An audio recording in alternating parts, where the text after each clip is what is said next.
Welcome back to Case Closed, and we review episode number 41. This time I'm viewing the 11th Case Closed film, Jolly Roger in the Deep Azure. I think it's how you pronounce the name of the paths. Yeah, this film was released in 2007. Yeah, 2007. And the film itself is actually shorter than the last film by about 3 minutes. Yep, the movie begins, quite unusually, by having Tagagi and Saito chase down a group of, I think these are jewel thieves, who wear masks that look like Lupin the Third and Pachinko Mine. Yes, two characters from Lupin the Third series. Oh yeah, and then after they chase him down, she refers to Lupin it's like, how dare you wear the mask of my first love? And of course, Kage's like, what? Yeah, apparently she's a big fan of his. And of course, this is basically referenced a couple other times after this particular film.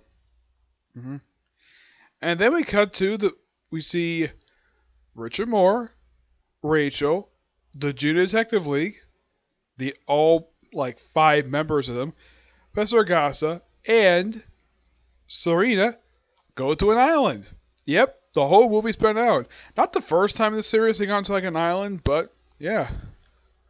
Of course, they do some diving. Of course, they do some treasure hunters. They can tell the treasure hunters because of their tan and the fact of where their fists are. Yeah, these guys are actually the main villains in the movie in the most bizarre way possible. Yep. And then they have like stuff gets stolen in the movie later on. I mean, the movie proceeds basically sort of like a treasure hunt movie for like the first hour of the movie. It's like this. While what does Richard Moore do most of the time? He just drinks. Yep.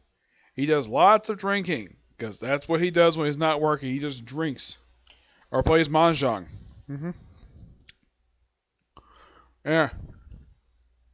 Eventually they do find the clues pretty easily. And there was one clue they had to cross like a hanging bridge in order to like solve a riddle involving somebody who doesn't weigh under 40 kilos. Yep. Of course, this is a joke made by Gant's weight because he's a chubby boy. Yeah.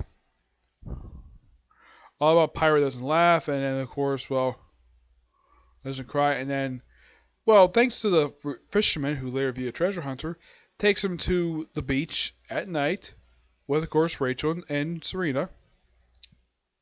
And Courtney gets close to water, sort of taps his feet on the sand, makes sort of a crying sound, like collapse, and they get to like this little side thing, of course, there's like a little mini wreck there, and they find the next thing, and of course, like something about pirates in heaven, and then they find the last clue at an observatory. Yeah, basically, yeah, that's what the Junior Detective League does most of the movie. Just basically go on treasure hunt. Yeah, and then eventually, thanks to figure out exactly that these numbers, basically are letters, spelled Jolly Roger, and it point to the pirate flag. Basically, yeah, there's pirate treasure from real life pirates. Yep, from Mary Reed and it was from Mary Reed and Anne Booney, who actually were real life pirates.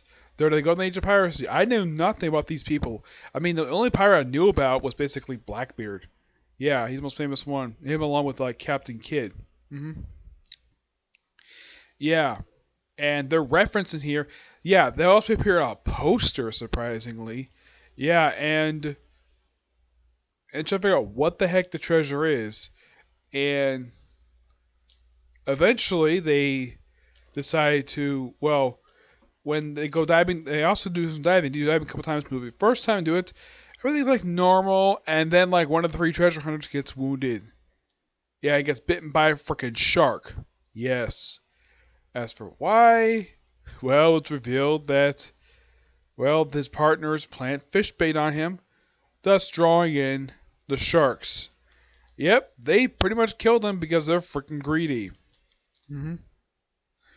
Yeah, and the second time they go down, they kidnap Rachel and Serena, take him down. Of course, Rachel has to fight back, but the other guy somehow gets a slip on her, where he just basically gets behind Serena and has a knife through her throat. It's like this happens like twice.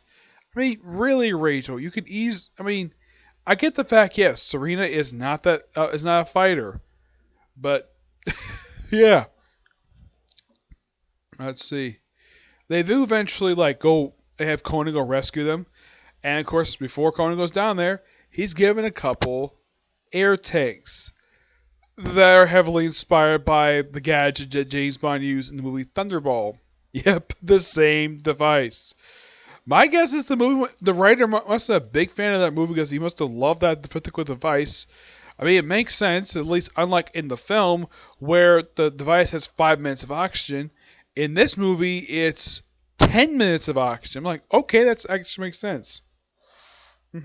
Yeah, and apparently Agasa made two of these things. And here's kind of the weird thing about these mini air tanks: they never appear after this. This is the only appearance they make in this one film. I looked it up. Yeah, it's surprising. I would have thought they would have used things maybe in their movie, but nope. Just as one movie. Yep, just a movie. hmm Eventually, Richard Moore finds out about the whole thing of Rachel being kidnapped, and he basically goes freaking nuts over it. Yeah, he basically goes several times trying to go find him. Eventually, they get down to the cavern where supposed the treasure is, and of course, Cornwallis makes a passage on the island. And what's down there? A ship led by Anne Booney. Yep, a pirate ship. A pirate ship that's actually in very good condition after 300 years. Yes, this ship has been underwater for 300 years, and surprisingly, it's in very good condition for a 300-year-old ship. Though the ship starts falling apart as soon as they get out of this particular cavern. As for why in the world that this cavern's oxygen is falling apart, it's not explicitly. It's implied it might be the earthquake that was they mentioned in the movie that happened a week prior to this movie. hmm So they all basically, and of course, the pirate hunters, the treasure hunters, they get, well, one gets seriously beaten the crap out of by Rachel, and then all of a sudden Conan shows up, tells Rachel and Serena to duck, and the other two guys simply knocked out via Conan's soccer ball. hmm Yeah, a gadget he uses twice in the whole movie. Yeah, the only gadget in the movie besides the mini air thing is his power shoes and a soccer ball. Yeah, I think that's the only gadgets he uses, like the whole film. hmm Oh yeah, he also uses the voice changing bow tie, the stun gun wristwatch. He uses pretty much like a lot of them, but some of them basically are very quick, and you don't really like know if they actually use it or not.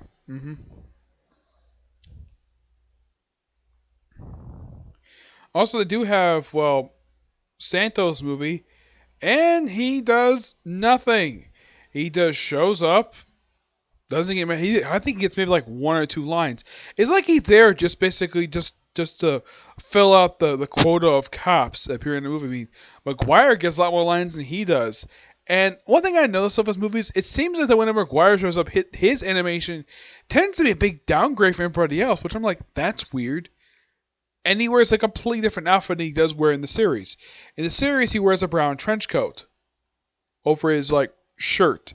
Here he's basically wearing like a normal suit coat, which I don't know why. He has been seen wearing this in canon, but as for why he's wearing it here, no idea. I have no idea why he does it for. And I kind of wish that Saito got a chance to do something in this movie aside from, well, participating in a car chase, which used her actually drove over a car. Yeah, her car makes her first appearance in the movies. Yeah, it's appeared many times in the series, but never appeared in the movies. Never have. And yeah, this is the car's very first appearance movie, so I'm very happy the fact it shows up. hmm Yeah. And Saito, aside from getting some good lines, and of course the guy gets something to do, which I thought that was quite interesting. Yeah, he does a particular trick where it basically he puts his liquid around where the matches of this particular like suspect, trying to figure who the heck he is, and he basically fakes smoking. hmm Yeah, he fakes smoking just so he can get Yeah, and of course I was like, Tagaki, I didn't know you smoke. And of course then she has it right after the guys, and he starts coughing and throws a cigarette out. Yeah, he probably just did this for show. He probably doesn't really smoke at all. Yeah, it has. It was also confirmed that after this movie that it was confirmed that Takagi is not a smoker. hmm Yeah. So he used the trick he saw in the movie, which he did basically ask the ID bureau about this.